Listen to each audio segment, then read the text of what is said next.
كابتن صابر منير مدير الفني النادي المصري، النهارده بعد تجربه رابعه للفريق النادي المصري، النهارده ايه تقييم حضرتك للفريق؟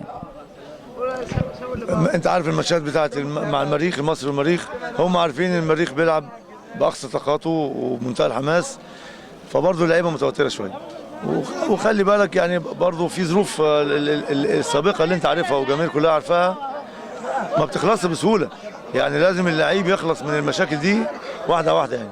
فالنهارده هم متوترين شويه، شوف محمود عبد الحكيم بيزعق ازاي، والحكم والحكام دايما بتبقى علينا شويه، ف يعني حاجات كتيره جدا بتخلي برضو اللعيبه متوتره شويه. لكن هي الاداء مش كويس، انت فاهم. اهم حاجه دلوقتي ان اللعيبه يعني تتجانس.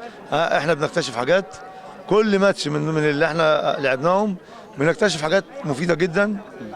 النهارده طبعا انا يعني في حاجات انا كنت عايز اتاكد منها، اتاكدت. ينفع في كلام في ماتش ودي ولا اعمله في ماتش رسمي؟ ماتش ودي. في ماتش ودي، لان انا بجهز الفرقه ولازم اعرف، ولازم اللي يلعب يكون هو احسن واحد يمثل الفريق المصري. فكل دي تجارب، وبعض الناس مش عاجبها يعني، وانا شغلي وانا عارفه، انا وجهازي الفني ده شغلنا واحنا عارفين شغلنا. فواحد مش عاجبه الاداء على عيني وعلى راسي، بس هو برضه انا عارف انا بعمل ايه. واحد مش عاجبه بعض اللعيبه، ما في لعيبه بجهزها، لعيبه انا بضطر العبها عشان هي مش كويسه دلوقتي، بس بجهزها. وبعض الناس طبعا انا بعمل التجانس يعني في بعض الحتت، والامور كويسه الحمد لله. يعني النهارده هشام كويس، هشام عبد الرؤوف. النهارده الولد مجدي لسه جاي من اصابه، محمد مجدي بتاع ده نجم، خلي بالك ان شاء الله. ان شاء الله بامر الله تعالى داخل اهو خلاص.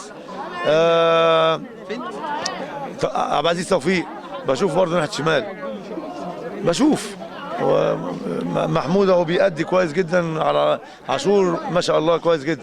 سيد عبد العال كويس معظم الفترات اللي لعبها، بس يعني باقي فترات مش قد كده.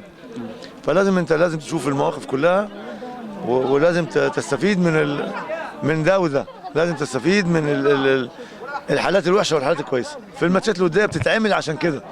الماتشات الوديه مش بتتعمل عشان المصري يكسب، لا، عشان المصري يستفيد. تجربه يا كابتن. بالظبط، ما هو ماتش تجريبي، يعني ماتش انت عايز تستفيد، عايز يعني توضح امور لنفسك وتوضحها للعيب. يعني انت بتكلم لعيب تقول له انت مش جاهز، يقول لك لا ده انا جاي. طب العب وريني. ففي حاجات كتيره جدا ان شاء الله بامر الله تعالى هتتصلح الايام اللي جايه. كنت اسالك كابتن صابر على تقييم حضرتك للاعب الغاني اليكس سموه.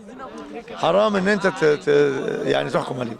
هو يقعد معانا اسبوع كمان، هيقعد انا وسلام، ما يقعدش، هو حر. هو لسه كابتن لسه في الوقت الحالي فتره معيشه؟ لا هو طبعا هو لازم يقعد معانا. وبعدين هو عنده القيد هيخلص يوم 8، انا ماليش دعوه، يتقعد في يناير بس.